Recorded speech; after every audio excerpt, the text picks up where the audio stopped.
बिल्कुल, चुनाव तो हम लड़ेंगे ही, क्योंकि मैंने हमेशा से ही बताया कि लोकतंत्र का हिस्सा हम बनना चाहते हैं, विधायिका का हिस्सा बनना भी उसका एक पार्ट है, तो हम चुनाव तो लड़ेंगे। निश्चित तौर पे मैं नामांकन पत्र भरूंगी। लेकिन जब आपने इस्तीफा दिया था तब आपने वजह कुछ और बताई। क्या उसी समय तय कर लिया था कि आपको चुनाव लड़ना है या फिर क्या स्थिति हुई कि आप? मैंने पहले ही बहुत विस्तार से बताया कि मैंने जिस समय इस्तीफा दिया था उस समय मैंने कारण लिख के दिए थे कि मुझे मेरे मकान के उद्घाटन में जाने की अनुमति नहीं दी जा रही थी। और जब मैंने पता किया इन 2-3 महीनों में, तो मुझे मालूम चला कि ये सब राजनीतिक कारणों से हो रहा है। मैं हमेशा से चाहती हूँ कि इस देश में अच्छी व्यवस्था बनी रहे, और व्यवस्थाएं बनती है अधिकारियों से और हमारे जनप्रतिनिधियों से।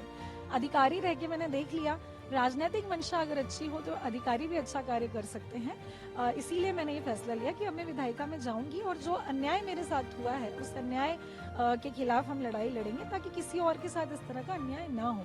तो ये सब ग्रेजुअली हुआ है, और आज हम जो है चुनाव लड़ने के लिए तैयार हैं। क्या लगता है किसी बात को मना किया गया? उस समय तो आप किसी राजनीतिक में नहीं थे। आप एक आईएएस हैं, आप पद पे थे।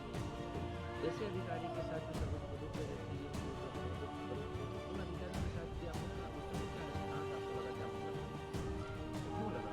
बिल्कुल, क्योंकि मैं जहाँ पर मकान का उद्घाटन था वहाँ पर सर्वधर्म प्रार्थना होने जा रही थी, और चूंकि मैं उस क्षेत्र में पिछले 5 साल से हूँ, मेरी पोस्टिंग वहाँ 2018 से 2021 के बीच में रही है, लोगों के बीच नहीं, आमला लोगों के बीच में रही हूँ, जनता का स्नेह और प्यार मेरे साथ रहा है। तो लोगों ने ही मुझे एक ऑप्शन के तौर पे उस समय भी देखा था जब मैं वहाँ पर पदस्थ थी, इसीलिए मेरा ट्रांसफर फिर जगह जगह बार बार हो रहा था, क्योंकि वहाँ के जो माननीय थे उनको परेशानी हो रही थी। तो यही कारण रहा था। लोगों ने तो उसी समय से एक जनप्रतिनिधि के रूप में मुझे चाहा था, लेकिन मैं उस निर्णय तक नहीं पहुंच पा रही थी, क्योंकि मेरा कोई पारिवारिक बैकग्राउंड नहीं है इस तरह का। मैं सीख कर ही आगे बढ़ रही हूँ, पढ़ लिख करके अधिकारी बने। अधिकारी रहते हुए मैंने देखा कि जिस स्वतंत्रता के साथ मैं काम करना चाह रही हूँ, मुझे वो नहीं मिल पा रही है। और फिर हद तो तब हो गई जब मुझे मेरे घर के उद्घाटन में अनुमति नहीं दी गई, तो तभी मैंने अपना इस्तीफा दिया, और ग्रेजुअली फिर हम यहाँ बढ़े। मैं किसी राजनीतिक दल से कभी जुड़ी नहीं रही। जो प्रशासनिक कार्यों में आपने बोला कि स्वतंत्रता नहीं मिली, तो किस तरीके की आपको दिक्कत आई है? क्या कुछ हुआ था आपके साथ जो आप कह रही हैं कि स्वतंत्रता नहीं मिल रही अधिकारी को? वही तो बता रही हूँ, जो मेरे मकान का उद्घाटन था जिसमें सर्वधर्म प्रार्थना थी, कोई एंटी नेशनल काम नहीं था, वो एक सर्वधर्म प्रार्थना थी जिसमें सभी धर्मों के धर्मगुरु आए भी थे, उन्होंने आशीर्वाद भी दिया था। मैं चाहती हूँ कि मैं लोगों अंतिम व्यक्ति तक के पहुंचूं, छोड़ के अंतिम व्यक्ति तक के, और उसके लिए मैंने अपनी नौकरी में भी वो कार्य किया, और मैं हमेशा करना चाहती थी, क्योंकि आमला में मेरी पहली पोस्टिंग थी, मेरा वहाँ लोगों से जुड़ाव था। इसीलिए मैं चाहती थी कि एक घर सबको बनाना होता है, मैं अपना घर वहाँ बनाऊं, लोगों से हमेशा जुड़ी रहूं, ताकि मैं अपने रिटायरमेंट के बाद वहाँ पर अपने जो मेरे कार्य हैं, जो मैं करना चाहती हूँ समाज के प्रति, देश के प्रति, वो मैं कर सकूं। तो मेरी प्लानिंग तो रिटायरमेंट के बाद की थी, लेकिन ये परिस्थितियां अभी बन जाएंगी मुझे नहीं मालूम था।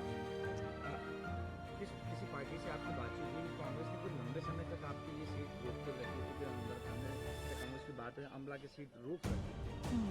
देखिए, जब मैं ये संघर्ष कर रही थी तब कांग्रेस ने मुझे साथ देने की बात करी। जब मेरी गिरफ्तारी हुई तब भी कांग्रेस के नेता मेरे साथ थे, और उन्होंने फिर मुझे आश्वासन दिया था कि हम अंतिम के 2 दिन तक इंतजार करेंगे आपके इस्तीफे का।